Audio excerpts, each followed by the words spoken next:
Olá, boa noite. Boa Notícia entrevista hoje o embaixador André Correia do Lago. Ele que foi nomeado o presidente da 30ª Conferência das Nações Unidas sobre Mudança do Clima, a COP30, que acontecerá no Brasil neste ano, em Belém. Embaixador, muito obrigado por aceitar nosso convite e estar aqui conosco hoje. Muito obrigado a você, estou muito contente de estar aqui junto. Embaixador, a última COP, a COP que aconteceu no ano passado, ela foi considerada por muitos especialistas na área um fracasso sob diversos pontos de vista. Eu queria entender qual é a estratégia do senhor, o que o Brasil e o senhor, como presidente da COP, pretendem fazer neste ano para assegurar que a gente vai ter uma COP que, de fato, esteja à altura aí dos desafios que estamos enfrentando quando o assunto são as mudanças climáticas. Olha, eu acho que considerar que a última COP foi um fracasso é um certo exagero. Houve uma frustração, sim, com relação a alguns dos resultados, mas é muito difícil, as COPs são muito difíceis, porque é uma reunião de 196 países e todos os resultados você tem que ter consenso. Então, todo mundo tem que estar de acordo. Então, é muito difícil você ter 196 países concordando sobre algo. Então, há sempre uma certa frustração com resultados, mas é verdade que tem algumas COPs que são consideradas melhores do que outras. Mas, então, nós estamos trabalhando, evidentemente, com muito cuidado durante esses meses que preparam a COP30 para assegurar que a COP30 seja não só um sucesso, mas que seja percebida como um sucesso, porque às vezes as duas coisas não vão necessariamente juntas. E o que é preciso alcançar nessa COP para que ela seja considerada um sucesso e percebida como um sucesso? Isso, pois é, vamos ver. Então, é o seguinte, na verdade, a COP tem várias dimensões. Então, por exemplo, tanto nas anteriores como na de Belém, porque você tem a negociação em si, que é a COP em si, que são os países negociando, e que só os países podem negociar. Então, essas negociações levam a decisões, que em geral são meio de última hora, em geral a COP demora um dia a mais do que o previsto, porque é muito difícil conseguir consenso.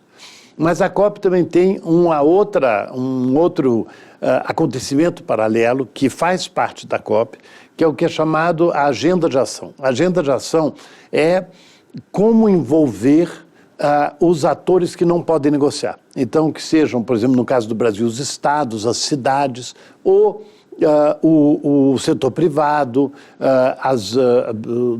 os acadêmicos, os cientistas, ou seja, você precisa também envolver a sociedade, porque, na verdade, os resultados das COPs depois têm que ser traduzidos em ação por todos esses atores. Então, cada vez é mais importante isso que se chama agenda de ação. Então, você tem a COP, a agenda de ação, mas você tem também a reunião dos chefes de Estado, que no caso de Belém vai ser alguns dias antes da COP.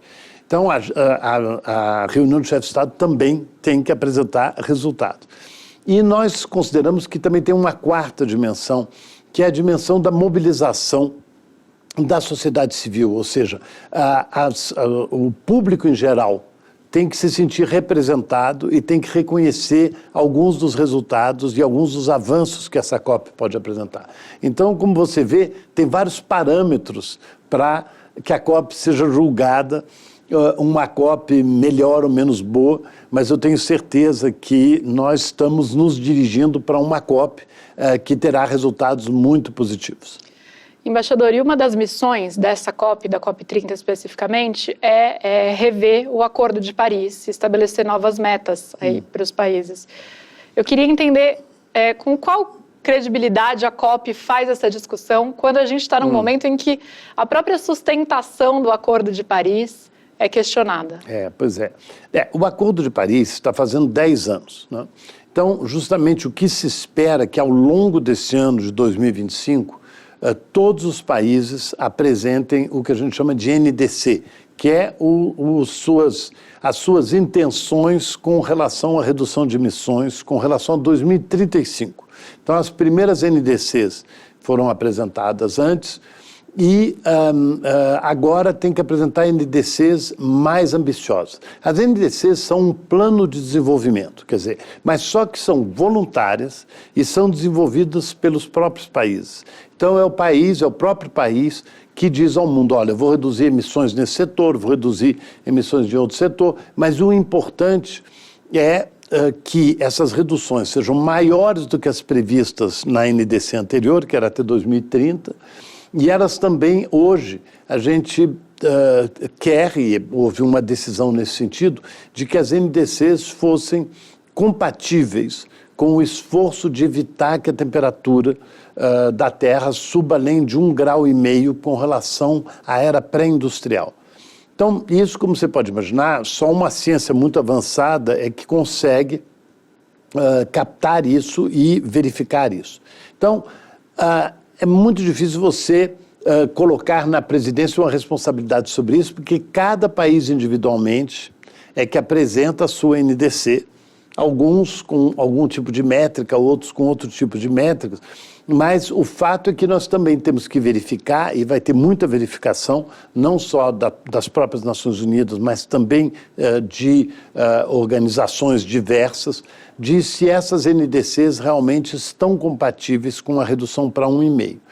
Então, por exemplo, o Brasil já apresentou a sua NDC em Baku e foi bem recebida, muito bem recebida por alguns, porque o Brasil apresentou uma NDC muito realista, que é muito o que nós acreditamos, que é um projeto de país. Como é que nós vamos continuar a assegurar a melhora de vida da população, como é que nós vamos assegurar o crescimento econômico, levando em consideração que nós temos que reduzir as emissões.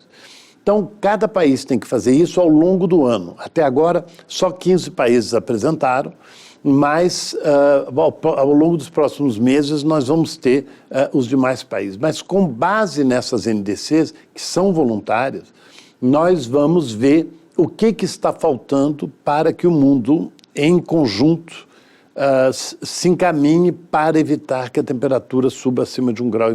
Eu sei que há vários estudos científicos que mostraram que a temperatura já atingiu 1,5 grau no ano passado, mas eu não sou cientista, eu sou economista, mas o fato é que ainda dá para você, controlando as emissões, você consiga assegurar que o aumento da temperatura se mantenha no máximo em 1,5 grau. É difícil, mas ainda é possível. E o Acordo de Paris não pode ser julgado apenas por isso. O Acordo de Paris, segundo vários estudos, conseguiu impedir que a temperatura aumentasse muito mais. Porque há 10 anos atrás, quando se assinou Paris, o mundo estava caminhando para um aumento de temperatura de até mais do que 4 graus com relação à era pré-industrial. Com o Acordo de Paris, com o que já se conseguiu até agora, a maioria dos cientistas consideram que nós estamos a caminho de entre 2,3 e 2,7, depende do estudo. Ou seja, já diminuiu muito com relação à perspectiva de 4 graus, mas nós ainda estamos longe de 1,5 grau. Então são necessários muito mais esforços e é isso que nós temos que tentar trabalhar a caminho de Belém. E como o senhor pretende engajar os demais países nessa agenda e nessa discussão? Embaixador, o senhor é um especialista no assunto, um negociador experiente, tem estado à mesa nessas negociações aí nos últimos anos, e a gente está vendo um cenário global que é um cenário adverso a esse tipo de discussão.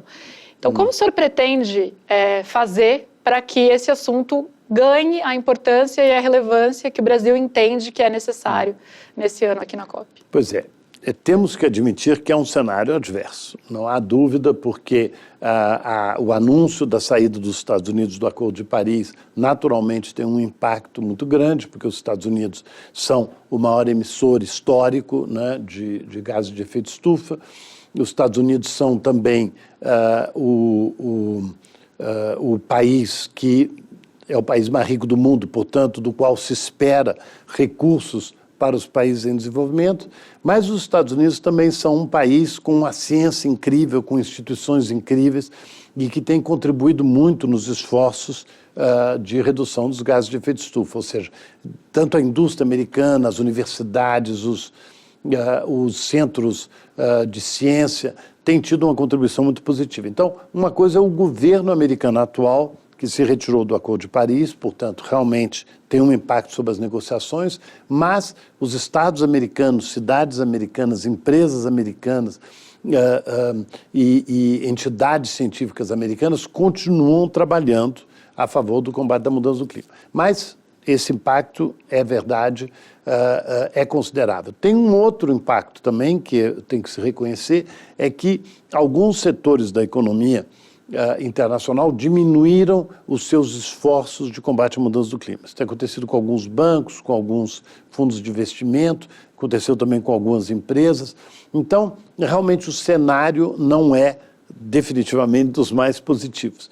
Mas eu acho que o Brasil, a primeira força do Brasil é liderar pelo exemplo. Quer dizer, o Brasil é um país em desenvolvimento, mas é um país que já comprovou que você pode ter, por exemplo, uma matriz elétrica extraordinariamente limpa, que já comprovou que você pode ter uma agricultura extremamente sustentável, já comprovou que você pode ter mineração sustentável.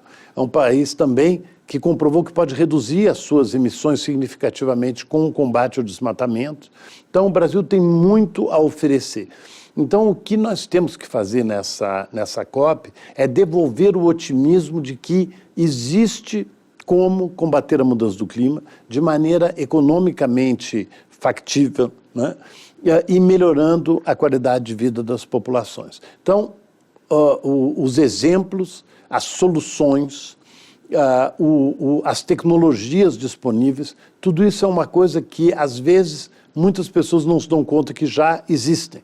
Então, eu acho que a COP tem que devolver essa visão de que, sim, podemos combater a mudança do clima e que esse combate pode ser feito, inclusive, por países em desenvolvimento que ainda têm grandes desafios, como o Brasil. E sem o engajamento dos Estados Unidos, como o senhor mesmo mencionou, enquanto governo americano, que também acaba influenciando decisões de empresas, sociedade civil, etc., nos Estados Unidos, até onde dá para chegar nessa COP? Queria entender assim, qual é o mínimo que o senhor gostaria de ver acontecer como presidente da COP em termos de negociação? O quão longe a gente vai estar de um recurso almejado, por exemplo, sem os Estados Unidos colocando dinheiro? Olha, o que acontece nesse cenário sem Estados Unidos, basicamente? Tem muita coisa pode acontecer, mas eu acho que a gente tem que pensar que quando se começou a discutir clima, e você sabe que a Convenção do Clima, dentro da qual está o Acordo de Paris, a Convenção do Clima foi assinada no Rio de Janeiro em 1992, e naquele momento não havia a percepção clara do quanto o combate à mudança do clima ia afetar tantos setores econômicos. Então, o grande desafio da mudança do clima é que qualquer que seja o país, que seja rico, que seja pobre, que seja um país médio, o combate à mudança do clima tem um impacto econômico muito grande.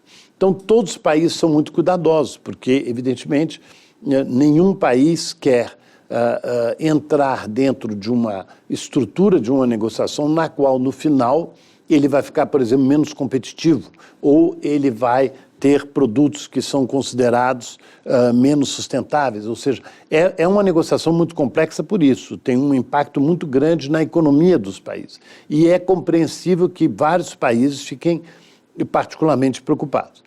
Então, eu te dou o exemplo que é o mais clássico, que é a questão da energia. Muitos países no mundo, ao contrário do Brasil, são profundamente dependentes em carvão. Carvão é a pior coisa para a mudança do clima. Então, a eliminação do carvão é um dos objetivos, digamos, desse grande esforço de combate à mudança do clima. Petróleo também é um fóssil, como o gás, tem um impacto também muito negativo, ou seja, provavelmente 70% das emissões do mundo estão ligadas às energias fósseis. Então, os fósseis são, digamos, o centro das atenções, e em Dubai, há 2 anos atrás, na COP28, todos os países do mundo concordaram que nós temos que nos afastar dos fósseis. Mas isso ficou um pouco dissipado na COP do ano passado. Não, o que acontece é que os europeus, para não falar de financiamento, ficaram falando de que tinha que repetir. Mas não precisa repetir, já teve o consenso em Dubai, né? Mas... Então não houve um recuo com relação a isso na visão do senhor? Eu não considero que houve um recuo. O que não houve é, digamos, um avanço, mas não houve um recuo. Então, por exemplo, há uma enorme expectativa de que alguma coisa avance em Belém com relação a isso. Mas o avanço não é simplesmente você ter um documento que todo mundo concorda, mas que, na verdade, não se reflete em ação. Então, esse é outro grande desafio dessas negociações, é que a maioria das pessoas acha que você acaba negociando documentos muito interessantes, muito ambiciosos, mas isso não se reflete em ações e na implementação.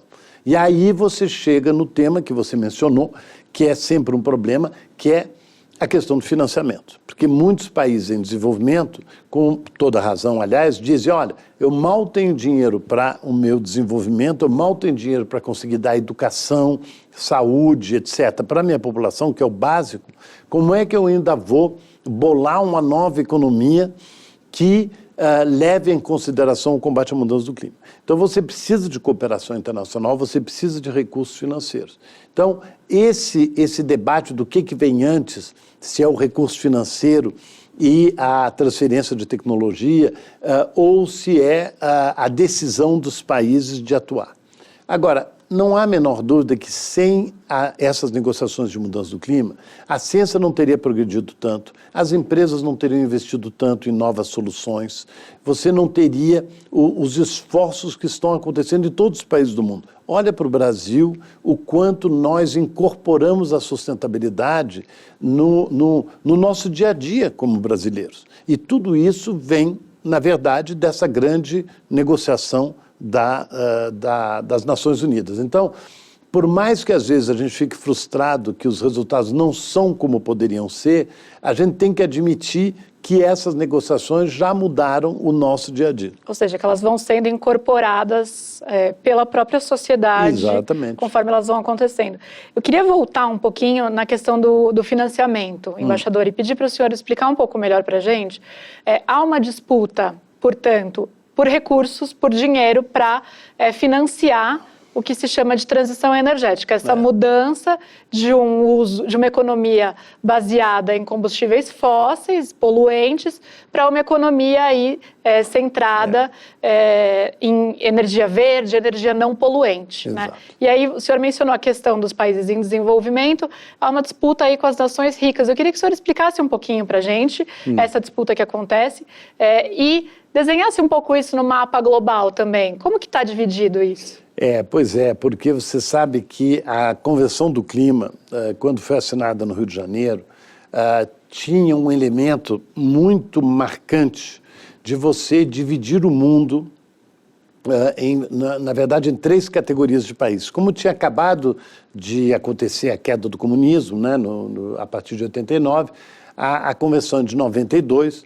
Então, criou-se um documento no qual você tem 3 categorias de países. Você tem países desenvolvidos, países em desenvolvimento, países em transição, que eram os países comunistas. Mas, na realidade, com o tempo, você acabou tendo uma divisão entre 2, países em desenvolvimento e países em transição. Países em desenvolvimento e países envolvidos.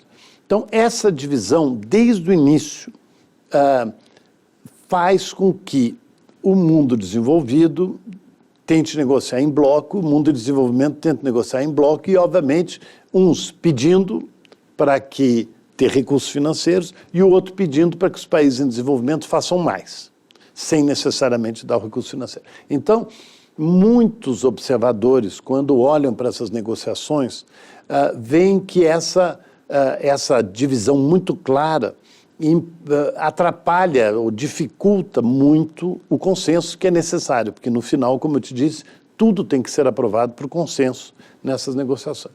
Então, essa divisão que a gente chamaria de norte-sul é muito forte e ela é baseada num princípio da Convenção do Clima, que é as responsabilidades comuns, porém diferenciadas. Ou seja, todos os países reconhecem que têm responsabilidades com relação à mudança do clima, mas ela é diferenciada principalmente pela responsabilidade histórica dos países ricos. Então, os países ricos estão emitindo desde o século XVIII, desde o começo da Revolução Industrial. Emitindo poluentes, gases poluentes. Pois é, tem uma diferença entre poluição e emissão, né? Porque a poluição é uma coisa muito mais visível e as emissões são mais ou menos invisíveis e é o que afeta a mudança do clima. Mas, em geral, elas estão juntas. Aliás, muitos países resolvem a poluição, mas não resolvem as emissões. Mas isso é uma outra discussão. Mas, então, com essa divisão entre países desenvolvidos e em desenvolvimento, você está sempre nessa disputa durante as reuniões. E o que acontece? É que essas responsabilidades diferenciadas foram muito questionadas por países desenvolvidos, porque essas listas foram feitas em 92.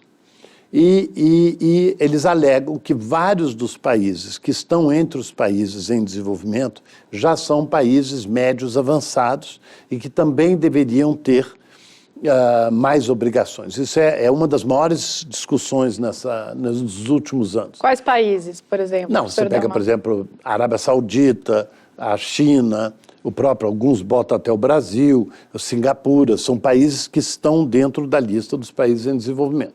Mas o que acontece é que se essa reclamação viesse dos países ricos, que tivessem cumprido com as suas obrigações e tivessem pedido para outros se juntarem, seria uma coisa que você poderia até dizer, tá. Mas a verdade é que os países ricos não cumpriram com as suas obrigações, mas agora querem que os países médios e grandes em desenvolvimento quase que se substituam a eles nessas obrigações. E isso daí é que realmente o mundo em desenvolvimento, obviamente, não aceita. Então, essa disputa é muito profunda e, às vezes, muitas pessoas, quando observam as negociações, ficam exasperadas, porque não entendem muito bem essa dinâmica.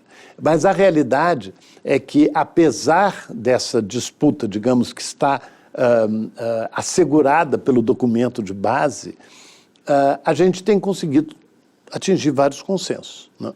Agora, a questão financeira, muito claramente, a Convenção do Clima coloca que são os países ricos que devem transferir dinheiro para os países em desenvolvimento. Agora, essa ideia também no início vinha do fato que se achava que os valores não seriam tão grandes. Uhum.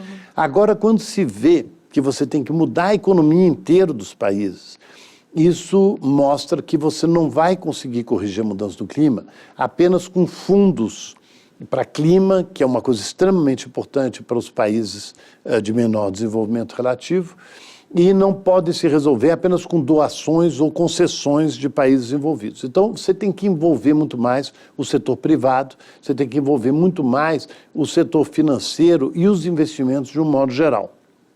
E eu acho que essa é a direção que o financiamento tem que tomar e é essa direção que pode permitir que a gente encontre resultados para os valores imensos que são necessários. Porque você viu que agora está se falando em 1,3 trilhão de dólares. Por ano, é isso? Por ano, a partir de 2035. Para financiar essa mudança climática, essa transição energética no mundo todo. Exatamente, para financiar a transição. E, de outro lado, a COP do ano passado chegou a uma cifra de 300 bilhões de dólares, ou seja, muito aquém. Não só muito aquém, como, além do mais, com um texto que é meio, digamos, não é totalmente claro, e que foi o que se conseguiu no final de Baku.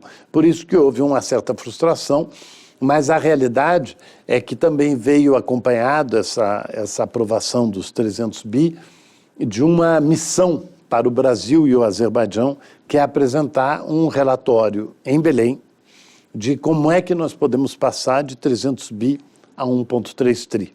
Então, isso daí nós temos que desenvolver nos próximos meses. Nós estamos muito afinados com o ministro da Fazenda, com o presidente do Banco Central, porque nós temos que trabalhar em todos os contextos que lidam com a questão financeira, com a questão de investimentos.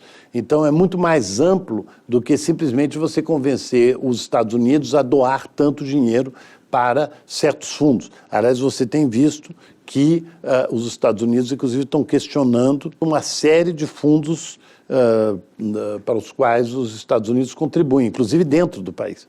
Então, a direção é tornar a mudança do clima um tema absolutamente central nos movimentos financeiros em geral e nos investimentos em geral. Ou seja, uma coisa muito mais ampla do que simplesmente esperar que país rico coloque dinheiro nos países em desenvolvimento. Mas quem tem que começar esse processo, quem tem que apoiar esse processo, são naturalmente os países ricos que têm muito mais recursos financeiros e que também têm muito mais influência sobre os organismos internacionais financeiros.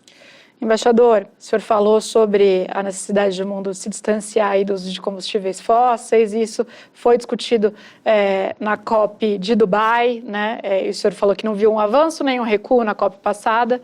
O Brasil está em meio a uma discussão agora sobre extração de petróleo. Eu queria saber como que o senhor vê essa pressão que vem sendo feita pelo presidente Lula sobre o IBAMA para autorizar a prospecção de petróleo na foz do Rio Amazonas, no que a gente chama de margem equatorial.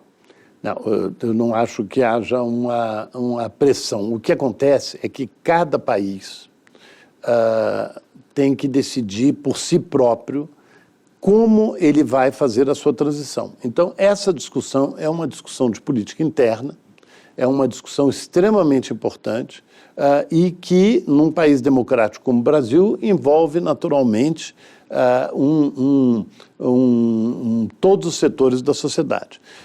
Eu acho que o importante nessa discussão é que nós tenhamos um debate informado, ou seja, que a gente tenha os dados sobre os custos, sobre as consequências, interpretações muito mais amplas do que simplesmente uma discussão entre quem é a favor ou quem é contra, quando há tantos elementos que têm que ser colocados no contexto, inclusive, por exemplo, como serão utilizados os recursos. Então, esse é um debate totalmente legítimo e natural num país que tem opções como o Brasil tem. E essa é a grande dificuldade da política, é que você tem várias opções, né? Tem países que têm menos opções, mas o Brasil é um país que tem muitas opções, porque o Brasil, sendo enorme, é um país que tem vários recursos. E aí a escolha de como utilizar seus recursos tem que ser naturalmente debatida muito abertamente, soberanamente, em cada país, com vistas a chegar ao objetivo que é de nós podermos ter uma neutralidade de carbono até 2050. Mas decidir extrair mais petróleo não manda um sinal para os demais países de que o Brasil não está tão comprometido assim com essa agenda de se distanciar do uso de combustíveis fósseis? Eu pergunto porque não são só ambientalistas que têm feito essa crítica e falado que isso pode até manchar essa credibilidade e reputação do Brasil como negociador da COP. Eu li uma entrevista, por exemplo, do ex-presidente do Banco Central, Armínio Fraga, falando que o ganho financeiro e de desenvolvimento que a gente pode ter seria ínfimo perto do que a gente ganharia em imagem se a gente dissesse assim, a gente não vai mais explorar petróleo. Queria saber o que o senhor pensa disso. Eu acho que esse debate está sendo super interessante. A gente tem que ouvir as pessoas que entendem desses temas, ver que pode haver opiniões diferentes com relação a informações e sobre direções, mas eu acho que o mais importante é o brasileiro desenvolver a sua opinião sobre esse tema com base num debate de qualidade que, graças a Deus, na nossa democracia é possível e está acontecendo. E o senhor é diplomata, sabe sair muito bem das perguntas, mas eu vou perguntar diretamente. O senhor falou que é importante que o brasileiro tenha a sua opinião. Qual é a opinião do senhor? Eu já respondi isso daí uma vez, minha opinião é irrelevante. Tá certo. O senhor, no Itamaraty, o Itamaraty é uma boa escola para responder sem se comprometer, né, embaixador? Mas vamos lá, a estrutura da COP. COP agora, vamos falar um pouquinho disso. Essa estrutura está em xeque, de certa maneira, agora. A gente tem visto preços exorbitantes de hospedagem e uma série de limitações importantes na forma de oferecer alternativas para isso, sem causar algum desarranjo social e ambiental local. O governo tem dito que o simbolismo de ter uma COP na Amazônia, ele supera os eventuais problemas. Mas eu pergunto, a gente não está correndo o risco de trazer o problema para dentro de casa, de ampliar um problema ambiental e social justamente na Amazônia? Olha, eu acho que você colocou a pergunta de uma maneira muito interessante. Eu acho que os esforços do governo federal, e como você sabe, a Casa Civil que está coordenando todos esses esforços de infraestrutura em Belém e que está coordenando também toda essa parte de como vai funcionar a COP, como vai ser organizada a COP. Eu acho que há um elemento aí muito importante no pensamento do que o governo está fazendo, em cooperação com o governo do Estado e com o governo da cidade, com o governo municipal, é que o legado da COP seja bom para a população de Belém. Ou seja, não tem sentido se fazer uma COP em Belém para que a cidade esteja menos bem do que antes. É muito pelo contrário. Você vê, por exemplo, o que está se fazendo na área de esgotos, por exemplo, é uma coisa extraordinária, tratamento, tudo que é parte sanitária de Belém, os avanços são imensos. Eu acho que a população de Belém vai lembrar da COP com uma ótima, como algo que foi extremamente positivo para a infraestrutura da cidade. Agora, uma coisa é a infraestrutura da cidade como um todo e para a continuação, né, da vida em Belém depois da COP. Outra coisa são esses 15 dias, né, intensos em que deverão vir tantas pessoas do mundo inteiro para Belém. Primeiro dizer, e isso não é para tentar desviar do assunto, não, ao contrário, que todas as COPs, como a COP é a maior conferência da ONU no mundo a cada ano.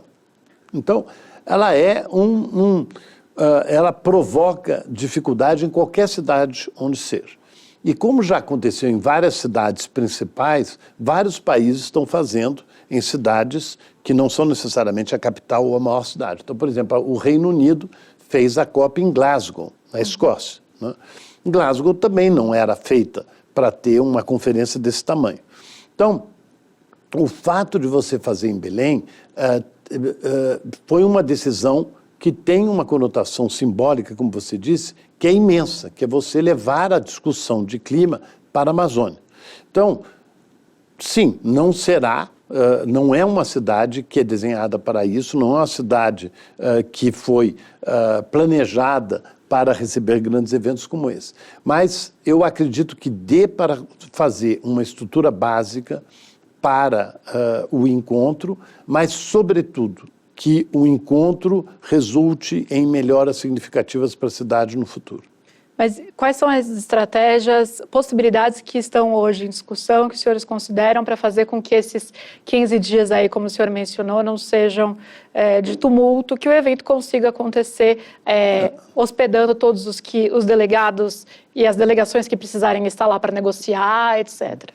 A cidade, evidentemente, vai ter uma vida muito mudada, né? Mas você vai ter, não vai ter colégio, né, durante esses dias, os funcionários do Estado e da Prefeitura vão poder trabalhar de casa. Então, tem várias medidas que foram tomadas que vão permitir, inclusive, que a população possa alugar seus apartamentos alguns hotéis foram feitos a mais, a Casa Civil também está alugando navios para assegurar que haja quartos adicionais, ou seja, muitas medidas estão sendo tomadas. Agora, claro, há 9 meses do evento, você olha para a situação hoje, você diria, hoje não daria para fazer a COP. Mas o que está sendo feito é para que a cidade esteja pronta daqui a 9 meses. E eu acredito que vai ser uma COP completamente excepcional. Primeiro porque as pessoas vão estar com um grande sentimento de responsabilidade, de estar se reunindo, discutindo sobre o clima, numa cidade, na região que ao mesmo tempo mais resistiu, né, aos abusos do homem e que também uma região que tem apresentado soluções extraordinárias para o combate à mudança do clima, porque o papel das florestas em redução das emissões é muito maior do que a gente imagina. E cada vez mais a ciência tem mostrado que as florestas são o instrumento mais efetivo, com toda a tecnologia que existe no mundo, as florestas ainda são a forma mais efetiva de você reduzir emissões que já estão no ar. Então, eu acho que esse lado de nós repensarmos a floresta, ao fazer uma COP na floresta, você vai mudar essa percepção do mundo. E as florestas para o Brasil têm várias dimensões, naturalmente, porque primeiro você tem uma região imensa, né, onde há uma população razoavelmente reduzida, mas de qualquer maneira uma população importante, por exemplo, de povos originários, de indígenas, que estão vivendo nessa floresta há milênios e conservando essa floresta, né?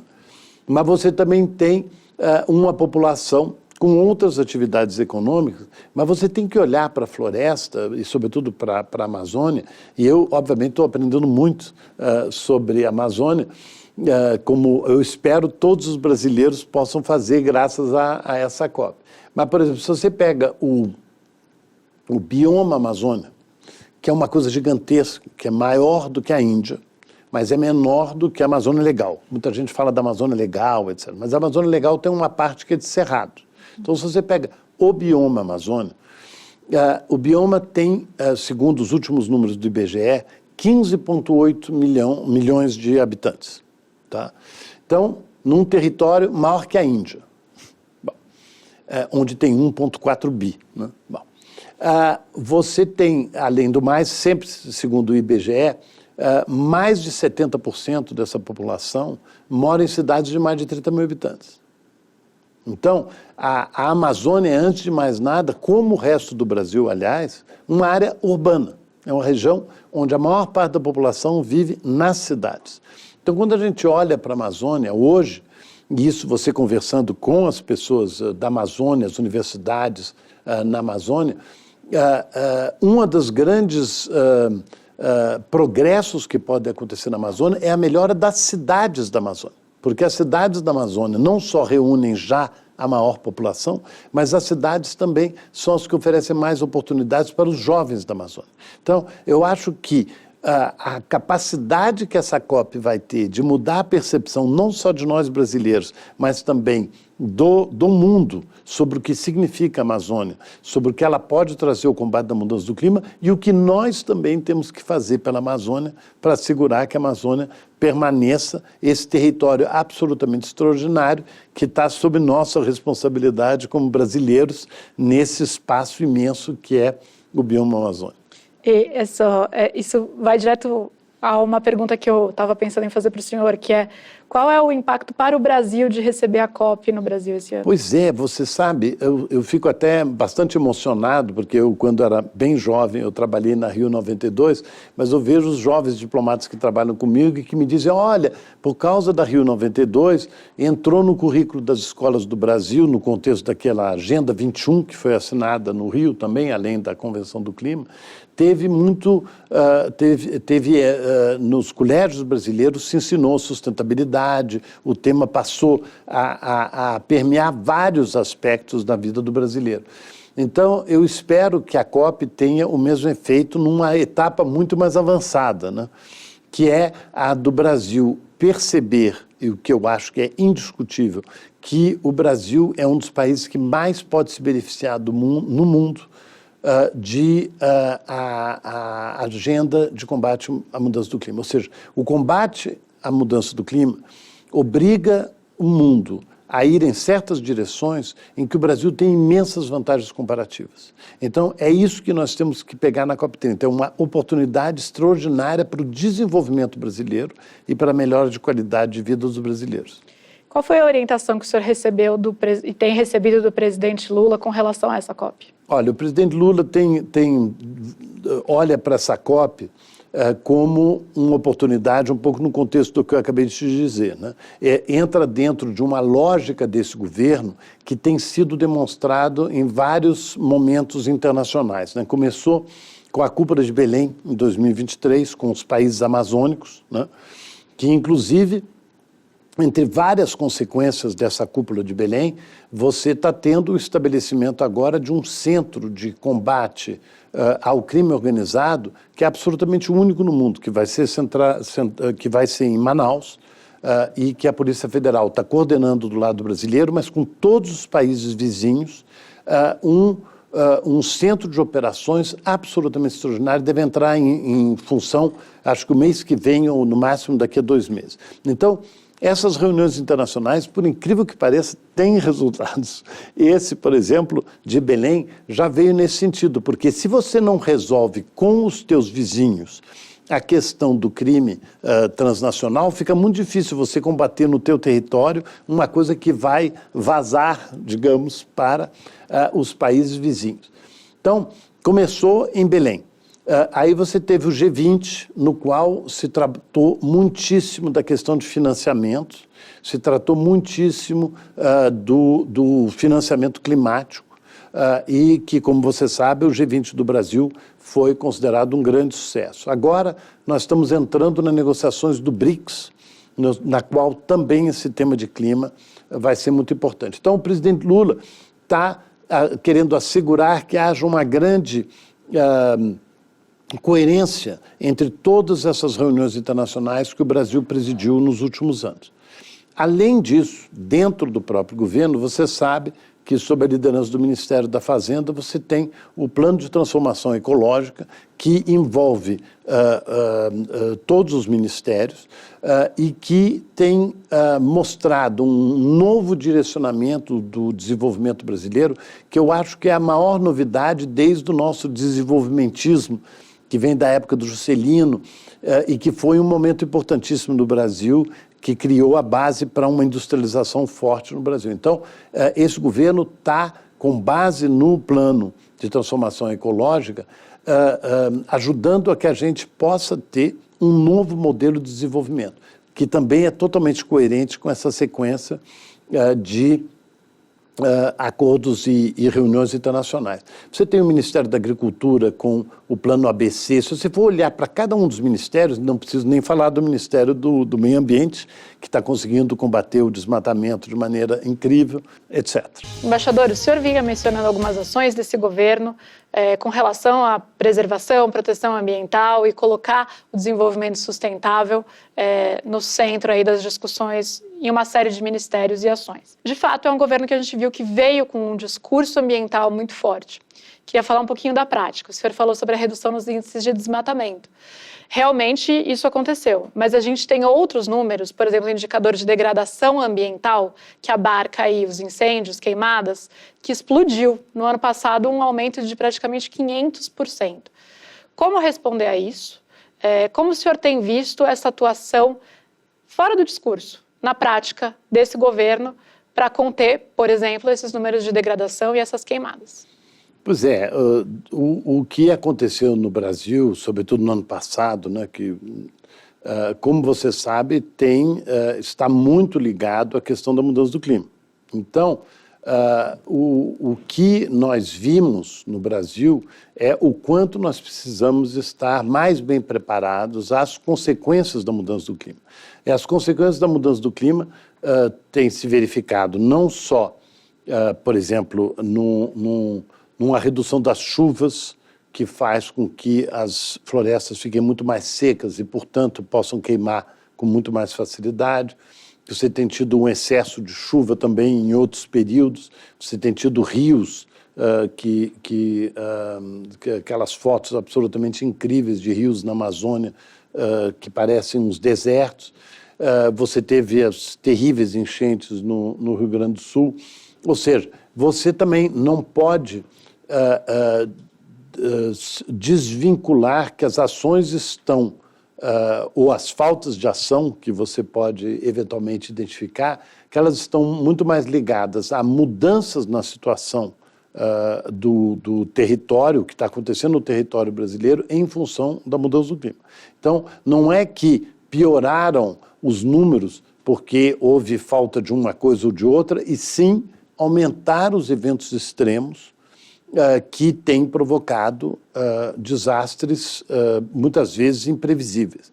Eu acho que a gente tem que lembrar que a gente assistiu, todos nós, perplexos, na televisão, Los Angeles queimar durante uma semana, quando é uma cidade em frente ao mar, com todo o dinheiro possível, uma cidade que tinha se preparado para evitar incêndios, cidade que tem ruas, que tem tudo isso, e você está tendo no Brasil um aumento, de fato, em certas regiões, que, obviamente, leva uma imensa dificuldade de você combater tudo isso, não só porque nós temos muito menos equipamento, nós temos muito menos recursos para fazer isso, mas também porque o acesso a esses lugares é muito mais difícil. Então, eu acho que a gente tem que ter muito cuidado nos números quando a gente apresenta, porque não é necessariamente, a lição principal não é podia ter feito isso, podia ter feito aquilo. Não, isso está acontecendo muito mais, nós temos que ter muito mais preparo para fazer isso. Só que isso está acontecendo no mundo inteiro. É uma coisa realmente muito impressionante, por isso que eu acho que hoje a única boa notícia, digamos, é que o negacionismo climático se tornou praticamente impossível. Todo mundo está sendo afetado pela mudança do clima e agora eu acredito que haja um apoio muito maior a que se possa combater isso. Mas, por exemplo, no governo anterior, no governo do ex-presidente Jair Bolsonaro, além de haver um discurso negacionista climático em vigor no Brasil por parte do governo, mas também se falava que houve um desmonte da estrutura de combate aos incêndios, por exemplo, etc. Ou seja, de que isso estaria gerando também aumento nos índices. Isso, pelo jeito, é absolutamente comprovado. Ou seja, se você não renova os equipamentos, se você não renova as vagas para que as pessoas possam trabalhar nesse sentido, é evidente que as consequências são tristes. Mas então o governo atual tem como se preparar melhor, com mais pessoal, com outros equipamentos? Olha, eu acho que os números estão aí, quer dizer, aumentou-se, abriu-se muitas vagas em vários desses órgãos importantes, inclusive na própria Polícia Federal, né, um crescimento significativo, porque a Polícia Federal tem sido um aliado incrível do Ministério do Meio Ambiente nesse esforço, mas, como você sabe, a estrutura que o Ministério do Meio Ambiente tem para combater envolve, se não me engano, 14 ministérios. Ou seja, não é uma coisa que é o Ministério do Meio Ambiente. Não, o Ministério do Meio Ambiente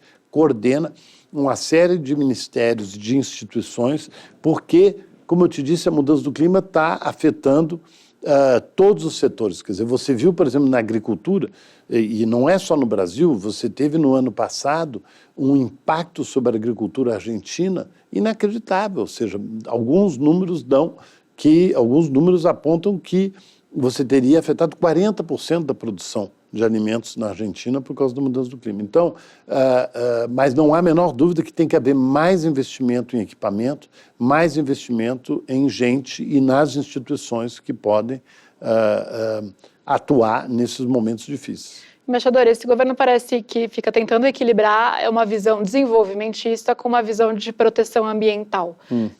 O governo tem sido bem sucedido em fazer isso?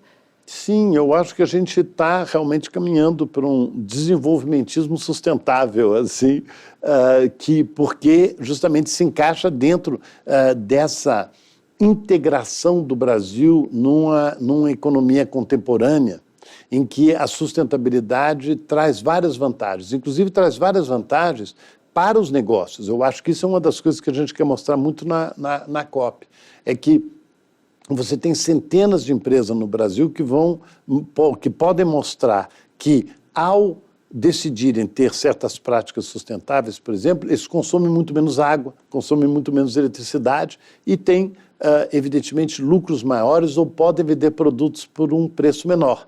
Então, eu acredito que o Brasil é um país que com esforços muito menores do que outros países, pode se inserir na economia contemporânea de maneira extremamente vantajosa. E aí uma pergunta, há uma discussão por parte de parlamentares, uma proposta para alterar simbolicamente a capital do país para Belém no mês da COP. Olha, eu te admito que eu não sabia, achei um... Atrapalha os esforços de estrutura do local, ajuda, como que o senhor vê isso? Olha, eu acho que é uma ideia muito simpática no sentido de que mostra o quanto a COP é importante, né? Mostra o quanto a COP é uma COP que envolve o país inteiro, né?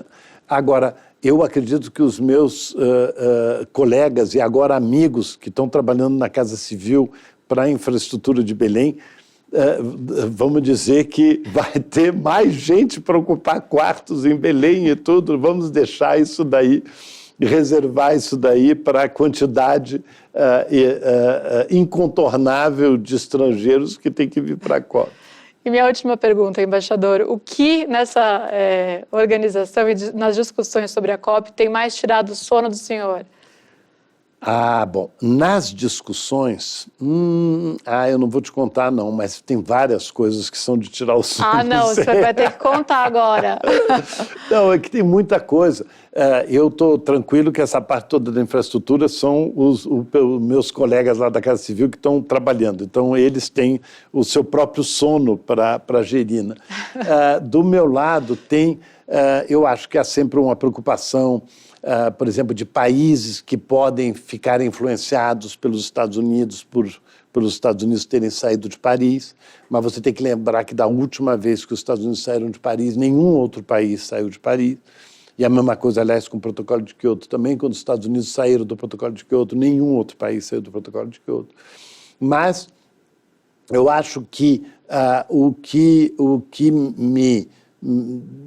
eu mais gostaria, que mais ajudaria o meu sono, é ver o quanto o Brasil está aproveitando essa ocasião para debater os grandes temas nacionais já agora, né?